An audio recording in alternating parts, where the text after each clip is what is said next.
Bonjour à tous. Nous accueillons aujourd'hui la société Gensight, Monsieur Bernard Gilly, directeur général et fondateur de la société, qui va nous présenter un petit peu son entité. Alors, est-ce que vous pouvez nous présenter rapidement en fait l'activité de Gensight pour que tout le monde, en fait, dans le public, comprenne bien l'activité de la société?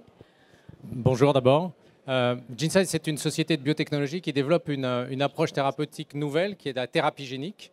C'est-à-dire qu'on vient changer ou apporter un gène à l'intérieur des cellules et on se focalise sur le traitement des pathologies qui entraînent la perte de la vision, qui sont assez nombreuses, que beaucoup connaissent. Ça peut aller de maladies génétiques rares comme la neuropathie de Leber, dont je parlerai un peu plus tard, jusqu'à la dégénérescence maculaire liée à l'âge, que beaucoup de gens évidemment connaissent. Alors, votre société donc agit effectivement sur un secteur qui est important. Il y a un gros marché derrière parce qu'effectivement le marché de la vision, c'est quand même quelque chose d'important. C'est un confort de vie aussi que vous amenez. Donc ça, je pense que c'est un élément important à souligner. Alors c'est plus évidemment c'est un confort de vie, de voir, c'est même essentiel pour la vie en général, et c'est quelque chose d'essentiel pour des patients qui, soit par exemple dans les dégénérescences maculaires, qui perdent la vue à partir de 55-60 ans et qui se trouvent dans une situation où ils ne peuvent plus reconnaître leurs proches, leurs petits-enfants, leurs conjoints, et puis pour des maladies génétiques, encore une fois comme la neuropathie de Leber, où des jeunes adultes vont perdre la vue en quelques jours à quelques semaines. Ah oui, quelques jours, donc c'est vraiment quelque chose de flash. C'est une maladie d'une grande cruauté pour les patients et pour leur entourage parce que ça survient sans prévenir. Ce n'est pas douloureux, heureusement, mais très très rapidement, ce sont des gens qui se retrouvent avec des visions inférieures à 2400, ce que les Américains appellent legally blind, c'est-à-dire qu'ils sont vraiment très aveugles. Alors, vous avez créé cette société et en 2016, vous avez choisi de l'introduire en bourse. Pour quelle raison ? Alors, il y avait essentiellement deux raisons. La première, c'était de gagner en visibilité parce qu'on avançait assez bien dans nos essais cliniques. Et puis la deuxième, c'était de lever de l'argent pour nous permettre de financer ces développements cliniques. Alors, il y a un produit dans ce qu'on appelle les pipes. Vous avez plusieurs produits en fait en développement. Et il y a un produit qui a fait beaucoup parler de lui. On a beaucoup entendu parler, je pense, en France, de patients qui voyaient beaucoup plus facilement, tout d'un coup, qui recouvraient la vue. Alors, on en a beaucoup entendu parler en disant que ça se passait aux États-Unis, mais on a peu parlé de qui était derrière cette avancée formidable. Donc, en fait, c'est un produit de votre portefeuille qui s'appelle le GS010 pour le traitement de la neuropathie optique héréditaire.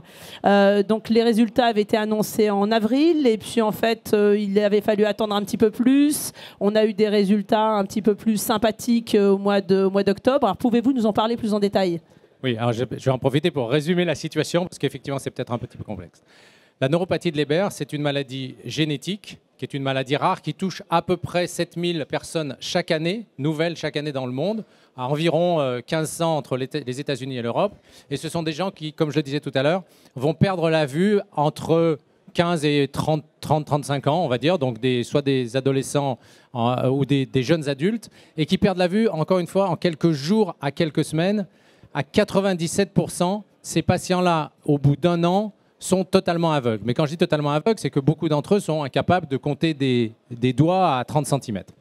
Alors, on a une approche de thérapie génique qui est une approche évidemment un petit peu compliquée, mais je ne vais pas rentrer dans les détails techniques. Et on a fait des essais d'abord de phase 1 et puis maintenant des essais de phase 3. 2 essais de phase 3 sont actuellement encore en cours. On a publié les résultats du premier. Alors, il faut bien voir... Phase 3, excusez-moi, mais phase 3, c'est quand on teste en fait en live sur des patients. Absolument, c'est sur des patients et les phases 3, c'est les derniers essais avant de déposer les dossiers de commercialisation. Et ces essais ont donné... le premier de ces essais qui concerne des patients qui ont perdu la vue depuis plus de 6 mois, mais moins de 12 mois, parce que vous imaginez bien que comme c'est très rapide, il faut intervenir le plus vite possible. Alors c'est celui-là dont on a publié les résultats. Et les résultats de cet essai sont extrêmement encourageants. D'abord parce que à 1 an et à 1 an et demi après le traitement, c'est un seul traitement bien entendu, on voit une amélioration de la structure de la rétine dans l'œil traité qu'on ne voit pas dans l'œil non traité. Donc on a effectivement un effet neuroprotecteur du produit qui est avéré, qui est d'ailleurs statistiquement significatif entre les yeux traités et les yeux non traités.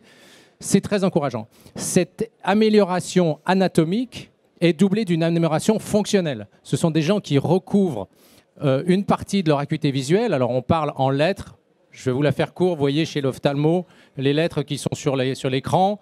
Si vous lisez la plus grosse lettre, le gros E en haut, eh ben vous avez 5 lettres. Vous lisez la ligne d'en dessous, vous gagnez 5 lettres supplémentaires, etc. Donc ces patients, en moyenne, gagnent 15 lettres entre le moment du traitement et 1 an et demi après. C'est cliniquement pour eux extrêmement important. Pour vous donner une idée, celui qui n'est pas capable de compter des doigts à 30 cm, 15 lettres, il va être capable de les compter à 90 cm. Oui, donc ça change énormément dans la vie du patient. Ça change complètement leur vie. Donc, et non seulement on a cette amélioration fonctionnelle de l'acuité visuelle, mais on a une amélioration sur une autre fonction qu'on appelle la sensibilité au faible contraste, qui est encore plus significative pour eux, puisque la vie, ce n'est pas noir et blanc comme sur la carte de l'ophtalmo. La vie, c'est avec des blancs, des gris, etc. Eh bien, ils sont capables d'améliorer leur capacité de distinguer des faibles contrastes, et là encore de façon cliniquement significative. Ça, jusque-là, tout va bien. La chose qu'on n'a pas réussi à expliquer, mais qui est quand même extrêmement importante et positive pour les patients, c'est que l'œil qu'on n'a pas traité s'améliore aussi. Et ça veut dire que le cerveau réagit en aidant. Alors, je ne sais pas expliquer. On a un certain nombre d'hypothèses qu'on est en train de tester, mais en tout cas, la vérité, c'est que le produit est actif, on l'a démontré, et il a une caractéristique supplémentaire, c'est qu'il est actif dans l'autre œil. Donc on est aujourd'hui en discussion très avancée avec les agences. Vous pensez bien qu'on continue de progresser là-dessus. Les agences reconnaissent, en particulier l'agence européenne, reconnaît la cohérence de nos données. Donc on est en train de lui fournir. On a des discussions assez avancées avec elle. Le deuxième essai clinique de phase 3 qui est en cours, qui s'appelle Rescue, lui concerne des patients qui ont perdu la vue depuis moins de 6 mois. Donc des patients très très précoces dans leur maladie. Et là, on va voir les résultats et on va les annoncer fin janvier. Si je les avais, je vous les annoncerais, mais je ne les ai pas encore. Et j'aimerais bien fin janvier pour le savoir. Mais voilà, fin janvier, on annonce les résultats à 1 an de la deuxième phase 3. Et je pense qu'il devrait être consistant, qu'il devrait être cohérent avec ce qu'on a observé sur la première phase 3. Voilà. Alors, vous avez plusieurs produits également, en fait. Vous avez un second produit, je pense. On a un second produit qui est toujours une thérapie génique sur une autre approche technologique, et là qui est destinée à restaurer la vision chez des patients qui l'ont perdue, comme les patients qui souffrent de rétinite pigmentaire. Hein, c'est une maladie, enfin c'est un ensemble de maladies génétiques plutôt rares chacune, mais qui au total concernent à peu près entre 300 et 400 000 personnes entre les États-Unis et l'Europe. Et c'est aussi destiné aux patients qui souffrent de dégénérescence maculaire, en particulier la forme sèche, la forme atrophique, où sont des patients âgés, au-delà de 75 ans, mais qui perdent la vision centrale et donc qui, effectivement, ont des difficultés à lire, à reconnaître leurs proches. Et ça, évidemment, c'est extraordinairement handicapant pour ces personnes. Alors là, vous vous adressez aux actionnaires individuels. Vous avez déjà un petit peu d'actionnaires individuels, j'imagine, au capital. Pourquoi vous pensez que les actionnaires individuels peuvent être intéressés ? Alors oui, ils peuvent être intéressés parce que, évidemment, vous pensez bien que si on se lève tous dans l'équipe de Genesight tous les matins pour aller travailler en chantant, c'est parce que c'est intéressant, c'est socialement important.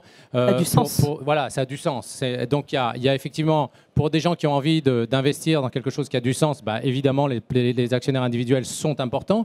Ils sont aussi importants dans la situation actuelle du marché pour les entreprises de biotech, c'est-à-dire qu'on est financé au début par des gros institutionnels dont la vocation, c'est souvent de rester pendant assez longtemps. Et donc, effectivement, les actionnaires individuels permettent de fluidifier un peu la position sur le marché. D'amener un peu de liquidité.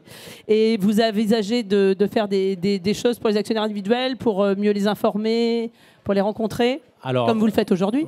Oui, alors aujourd'hui, d'abord, effectivement, c'est une des occasions, mais effectivement, on réfléchit depuis l'an dernier à la mise en place, d'une part, d'une lettre pour les actionnaires, ce qu'on ne faisait pas. On est une petite structure, donc il faut qu'on apprenne en marchant.